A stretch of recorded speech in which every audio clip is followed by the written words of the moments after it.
No, I was drafted by the Chicago Cardinals at that time, which was, the training camp was in like Lake Forest, Illinois, and I think I was the last cut. You know, you used to have like 6 exhibition games and everything. And so I went home and, you know, felt like I at least tried it. And I got a call from Wellington Mara that owned the Giants at that time. And he said, we'd like for you to come out and play for our team. And I said, Wellington, you know, I couldn't even make the Chicago Cardinals. How do you expect me to help you guys? And he says, well, we really think you can. And I said, well, I don't know. And he said, what are you doing? This was like a Friday. And he said, what are you doing this weekend? I said, my brother and I are going up northern Minnesota and we're going to go duck hunting. He said, you go duck hunting and I'll call you on Tuesday. So he called me on Tuesday and said, you know, we can't put you right on the roster, but we have what we call a cab team or the taxi squad or whatever you want to call it. And I said, well, what does that pay? And he gave me an amount, and I said, you know, Wellington, I'm from the cornfields of Minnesota, and I know that wouldn't get me very far in New York City. And he said, well, I'll double it then. Lombardi was the offensive guy, and the coach was Jim Lee Howell. Mm-hmm. So the second year, Lombardi went to Green Bay, of course. Landry went to the Dallas, you know, started the Dallas team, so. Wow, you had a couple of Hall of Fame coaches there. Yeah. Have you ever played center before? And I said, no, sir. And so he said, report to Mr. Landry, and I went through some of the bases. So that's how I learned how to play center. And at center, you had to call the defenses when you came up to the line and stuff like that. But you always wanted to remember which side you were, you know, which guard you were, or which tackle, because you don't want to run into the other guy pulling the guard or something. Yeah, Charlie Connolly and Don Heinrich was. And then later, George Shaw came in. Andy Robustelli, Jim Katcavage, Rosie Greer, and Dick Modzelewski to produce the NFL's most dominant and difficult to detect defense of its day. Yeah, Robustelli and Greer and Katcavage and Robustelli. Robustelli he helped me a lot in learning how to, you know, play tackle, because he taught, you know, he was pretty adept at making good moves and everything. And so, and actually Sam Huff was one that told me, he said, we really like you and we want you to make the team. This is like the first year. He says, you got to be good on special teams. So that's kind of, I had to hustle a lot on special teams, but we had some really good times in the early years. And we used to get people in the press box with Polaroids, and they'd stick the pictures in some socks with some cleats in it and throw it down on the field so you could look at it. So really? So that's how more sophisticated it is now. And but it was a lot of fun, and we had guys like there was a guy named Billy Stitz from Long Island, and he was a punt returner, but he said, I don't believe in the fair catch. And so we were playing Pittsburgh and Yankee Stadium there, and boy, this guy from Pittsburgh hit him, and he knocked him about from that wall to this wall and knocked him out. And he was coming back on a stretcher, and I was sitting next to Jack Stroud, who was an all-pro guard, and he said, hey, Billy, what do you think of the fair catch now? So, you know, but it made him a believer, but we had a lot of fun, and both 58 and 59 we were in the championship, but we lost both times to Baltimore, but it was a great experience for me. Landry was a very good defensive coach, and he did a lot of film studies at that time, and he studied the film. He said, you know, Sam Huff was, his responsibility was to go wherever Jim Brown was. He said, I don't care if he goes to the popcorn stand, you got him, you know. And so what he did, he pinched down the 2 tackles so that the guards or something, you know, so it gave him more free ride. But Landry studied his setup. Jim Brown, if he took a drop step, it meant that he was going somewhere between the 2 tackles. If he was kind of even, he would go outside. Sure. So it kind of helped Huff, but I think we did beat him one time in Cleveland, and but it was a great game. Actually, the first year in '58, we used to travel by train rather than plane, which was unheard of. Later, we'd leave on a Friday night, and my Pullman mate was Jack Kemp. Then '60 is when ALLIE SHERMAN came in, and he kind of destroyed. He didn't do very well with Huff and Livingston and Savary and guys like that, and so we didn't have a very good year. I was on the expansion draft from the Giants to the Vikings, which started in 1961. And Ben Brocken was the new coach, and Tarkington, a quarterback. And I really wanted to be a center, but they had drafted a guy that they wanted to be the center, so I tried some different positions and had some injuries and got released from the team. So I figured, I went through all the training camp and everything, I might as well try the AFL. So I called the two teams that had been in the championship game the year before, and one was Al Davis and the other was in Houston. A coach was Lou Remkus, but the owner was Bud Adams Jr.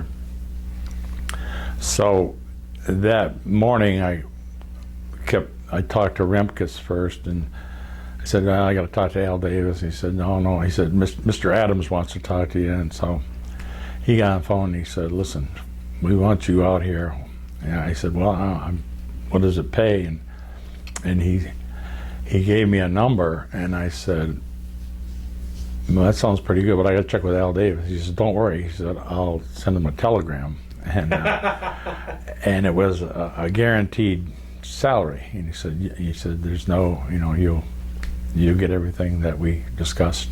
And it was double from what I was making in the NFL. So it was, in a matter of a couple of hours, I doubled my salary and got on a plane and went to Houston. Had a scrimmage.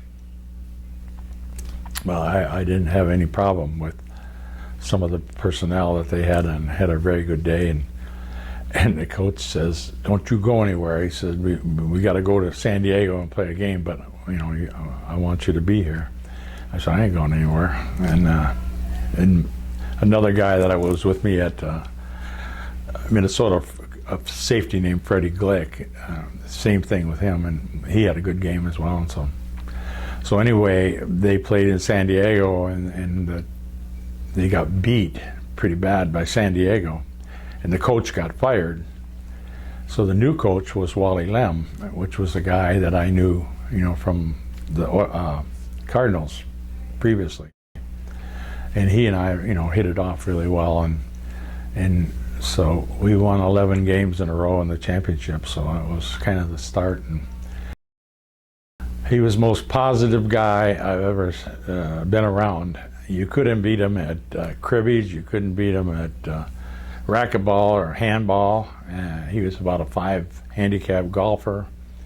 And if somebody blew a signal or something, or we had a tight end that was not a great blocker, and in the huddle he'd say, McLeod, he said, if you get your block, we got a touchdown. You got that? Because he wasn't a very good blocker, so he made him work extra hard, and it paid off, stuff like that. So, and he not only was a good quarterback, he was a good kicker. So, and he had he was, he played 23 years in the league, so he was quite an inspiration for me. Rode to work with him every day, and we had a defensive tackle named Culpepper, and he used to say, he said something in the car on the way to, we practiced at Ellington Airfield Base. Culpepper would say, I think we're going to have trouble being. He'd pull. Roared back to tie the game at 17. Like the NFL 4 years earlier, the AFL was producing a sudden death drama on live television. This was theater. He stopped the car. He said, "Get out." He said, "What?" He said, "Get out of my car. I won't have negative people talking like that." He said, if you think that way, I don't want to be around you. You know, he said, you can hitchhike or whatever you want to do. And he said, no, I'll take it back. And so he let him back in the car. When he signed with Houston, that was revolutionary. Right. It was the first contract where somebody made $100,000, and he said, yeah, it was some cattle and a gas station and this and that. You know, he made a lot of stuff, and he was very, very good athlete. You know, they never really knew how fast he was because he'd beat everybody by a step in a race, and he was just very strong and very competitive. So it was a good experience, you know, playing with him. Was there any egos? I mean, here's Billy Cannon, Heisman Award winner. Was he, or did George kind of keep everybody in tow? Well, Billy was hard to keep in tow. You know, he had a little bit of a ego. One night he was late for curfew, and I think the coach at that time was Pop Ivy, and Pop Ivy started giving him some heat, and he said, I'll be here longer than you are. You know, he said he wasn't too worried about it. You know, so yeah. That's the kind of way Billy was. He was very positive. But the other problem we had in the early AFL was we only had 3 Afro-American players, and they couldn't stay at the same hotels we were in, which was, you know, kind of stupid, but they didn't care because they didn't have any curfew or anything, so they didn't really care. Hennigan and Groman were the 2 outside receivers, and I don't know how he could run all day long and it would be 90 degrees and 90 humidity or whatever, but he was an amazing athlete, and Billy Groman was equally. So the pair of them, and Blanda would, you know, we used to throw a lot of football, and that's what kind of opened up the AFL versus the NFL as far as just defense was concerned, and offense was created more so then. You were 3-time All-Pro, Bob, and what an honor, and congratulations. Was there a couple of guys, teams, players you'd say, oh man, I'm thinking of the Chargers with Ernie Ladd, you know, specifically, but were there guys that were just plain tough? Ernie Ladd would have been one of them, which I had to play against him in every one of the Pro Bowls as well as during the season, and he was pretty. And then we didn't have to go into the shotgun until one season. George had a bad leg for some reason. He got injured, and so we had to go to the shotgun offense, and I hadn't really been adept at that, or I played it too much, and so the first snap was okay, and I got hit pretty hard because he played right over the nose. Who was that, Ernie? Ernie Ladd, yeah. And I said, boy, I got to get rid of that ball a little faster, you know. And so the next one, got rid of it a little quicker, but it was a little higher. And still got pretty well zinged, you know. And so I thought, man, this is crazy. So the third one, actually, it went over George Blanda's head, and I was reaching for my face mask, and it was over here, kind of looking out the ear hole, you know. So, but after that, I learned how to handle him a little better, you know, go more at his legs, and he was so big, and that he wasn't as good a shape as some of the other players. So, and one time in a Pro Bowl, he said afterward, he said, "You were holding me," he said. I said, "Ernie," you know, I had to look up, he was like 6'10". I said, "I didn't hear any whistles out there all day." So, you know, I did what I had to do, and, yeah. But it was a great experience. On December 23rd, 1962, the Houston Oilers and Dallas Texans would play in the AFL's third title game, live on ABC. This was the day the new league would take its first step into the American spotlight. The Oilers roared back to tie the game at 17. Like the NFL 4 years earlier, the AFL was producing a sudden death drama on live television. This was theater. The game in '62 to the Dallas Texans at that time, because we made a mistake as to which side we were going to kick to or something like that. Graham decided having 40-mile-an-hour winds at Dallas's back was more important than getting the ball first. So he told Abner Haynes to choose the wind if Dallas won the toss. Well, the coin's in there, and call it loudly now. Yeah. Call it. Heads. Heads! Now, Dallas won. You have your choice, of course, receiving or kicking. We will kick to the clock.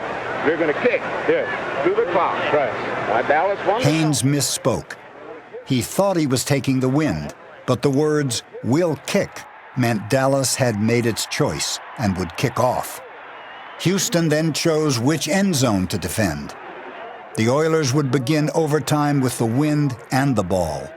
It was a dramatic twist a nation of viewers got to see and hear. Well, Kurt, and I asked one of the Dallas players what it was all about, and he simply said Abner Haynes had made a mistake. The game is tied 17-17. Boston will hold in a 24. And watch it. The big rush is on. The kick is up. The kick is good. Dallas is the champion. Dallas wins it on a 24-yard field goal by Tommy Booker. This was one of the greatest football games ever played. All of that, the magic carpet of television brought right into your living room. One of the greatest football games I've ever seen. We played in the Houston Stadium, which was not as good as it is now, but it was pouring rain for most of the game, and it was like mud. You know, when you pull the ball out of the water, it would even, make a noise. And the second half, we'd find shoes from the people that were in the band that were on the field and stuff like that. So those are the kind of games I remember. One game in Kansas City, and it was right around when the World Series baseball time, and every time they scored a touchdown, they had this horse called Paint. He was kind of a two-colored horse, and they had an Indian with a long headdress called the Chief. And every time they scored, he'd run around the stadium field there, and I was playing, and one of my players that was playing with, Paul Costa, who played with the Bills, and he said, Schmidt, he says, I don't know about you, but have you seen Paint? He said his tongue is hanging out, he's sweaty, he doesn't look like he's going to make it around again. In '64, they hired a new coach called Sammy Baugh, who was a great player in his own right, terrible coach. He decided that he didn't want me on his team for some reason, but in the previous Pro Bowl, the coach was Mike Holovak from the Boston Patriots, and I had a pretty good game with at the Pro Bowl, and so I went to him and I said, I don't understand what's going on. I said, I want to play. I can play. I don't have to play center. I can play guard, tackle, whatever. You'll be playing somewhere. He was. We'd know how long a practice it would be if he had 2 packs of Red Man in his back pocket. So anyway, he woke me up one morning when we were still in training camp, and he said, "We've traded you to Boston." The Patriot stars and their hard brand of play have endeared them to countless fans, and their 1964 season proves to be another great one. Though it had its heartbreaks as well as its triumphs, Boston always had a football team of which Bostonians could be proud. I got released the second year about halfway through because of injury, and they didn't pay me the rest of the season, which kind of burned me up. I got a call from Buffalo, and so I went to Buffalo, and This would have been 66? Yeah, 66, right. So they didn't know what kind of shape or condition I was in, so they sent me over to the Buffalo Athletic Club to play a racquetball with, the trainer kicked their butt, over there in racquetball. He said, there's nothing wrong with him, And so that's how I ended up being the kind of the utility guy for Buffalo.